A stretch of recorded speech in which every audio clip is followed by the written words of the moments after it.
Ladies and gentlemen, welcome to Poland Daily History.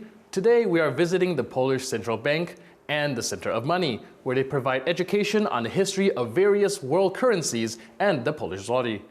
Join us as we learn about the 1,000 years of history of the Polish currency. During our visits to the NBP Money Center, we will speak with Adam Skrauta from the Education and Publishing Department of Narodowy Bank Polski. The Polish Central Bank functions under its current name since 1945, but is a continuation of two earlier banks operating in the 19th and early 20th century, serving a similar function. Today we're here to explore the history behind the Polish zlotys, and I was wondering, what a better place to start from than the beginning, namely the 966 when the Polish state is established. Is the currency the same as it is today, or is there a story behind how we got the Polish zloty, the name of it today? Well, the story of Polish zloty is quite long, a little turbulent, I'd say. We have to go back to the first historic Polish dynasty, the Piast dynasty.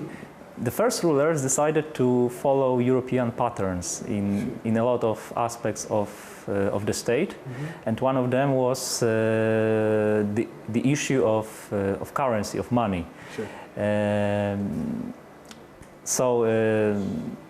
The second Polish ruler and the first Polish king, Bolesław the Brave, decided to issue his own coin, Sure. which was similar to money coins issued by other European rulers, namely denarius. It was a small silver coin, one of very few types in Europe. And the decision to do it was kind of a political manifesto, that I am a sovereign ruler here in Poland. Okay. This is my territory, Sure. these are my people, and that's why I'm issuing my own coin.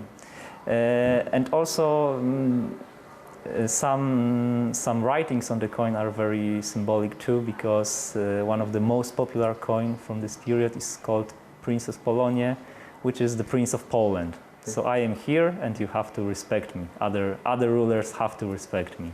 In the early 11th century, their issue was quite limited.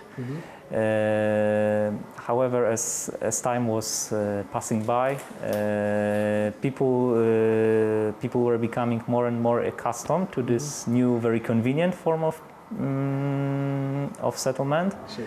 And denarius was, well, the one and the only coin for a very long time, until the 14th century, when people started to ask for something more valuable than a small denarius. Small coins. Yeah, and this is when our traditional small money appeared, namely the grosz. Oh, okay. But ironically, the grosz, originally it was very valuable coin. It was a much thicker, much bigger silver coin comparing to denarius.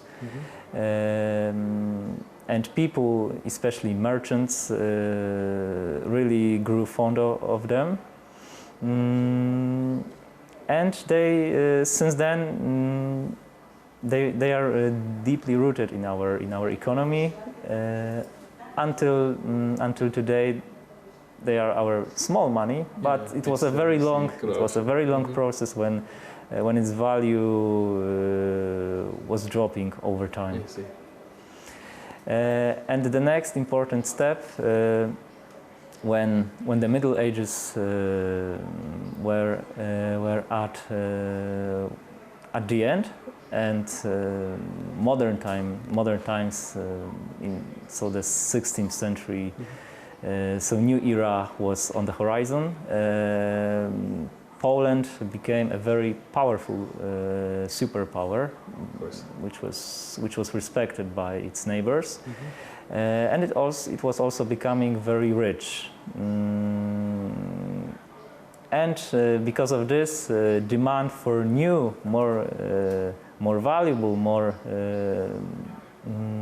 respectful coins was increasing, and This is why one of the greatest Polish rulers, Zygmunt the Elder, which is present on our present circulating 200 zloty, decided to introduce a very important, very significant monetary reform. And because demand for bigger amounts was so high, he introduced a new unit of account to make accounting easier, Right. What might across the that state. be?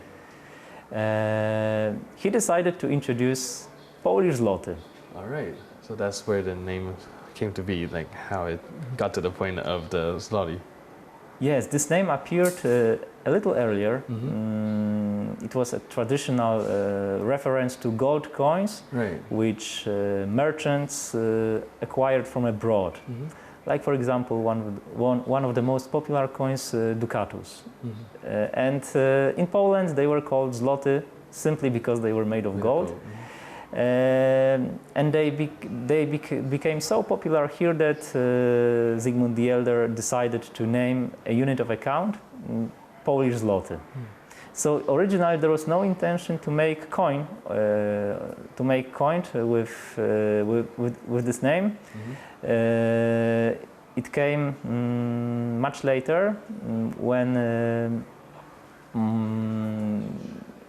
multiplication of grosz appeared in forms of coin, because I think it's worth saying that originally 1 Polish zloty equaled 30 grosz, not 100 like today, but 30.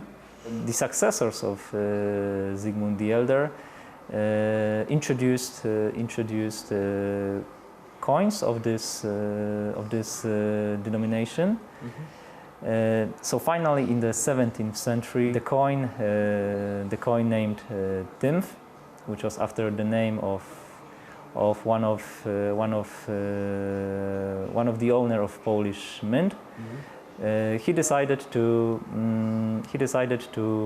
mint coins of this denomination. Okay. And we are talking about the 17th century. All right. So this is when Polish złoty in form of coins appeared for the first time in our history. The early Polish state was seeking inspiration for its currency policies from its neighbors. Most of the influences came from the Holy Roman Empire, and particularly from Bohemia, today better known as the western part of the Czech Republic. So you were talking about the grosz a little earlier, and it took inspiration from Prague. And I was wondering, during that era, were the Poles more influenced by the western neighbor or by what is known today as Russia? So in the early 14th century, the whole Western Europe was developing very fast in economic terms. Sure. So I think this is where we drew inspiration from. Right, And our western neighbors and southern neighbors, so Czech and Germany, introduced bigger silver coins. And actually, the Czechs were blessed with huge silver deposits, and this allowed them to mint new big silver coin on an unprecedented scale. And they started exporting this coin here to Poland, to Polish territory. And Polish rulers really liked the new coin, and they decided, oh yes, we have to do something very similar. Sure. So this is, and also society really liked this new coin because it was much more convenient. It was much easier to carry out bigger settlements. And its career was really stunning. As we have seen today, the history of the Polish zloty is long, but at times tumultuous, with wars, invasions, and periodical financial crises. However, today, the Polish Central Bank has managed to keep the value of the Polish zloty stable and secure. I'm your host, Benjamin Lee, and I'll see you next time on Poland Daily History.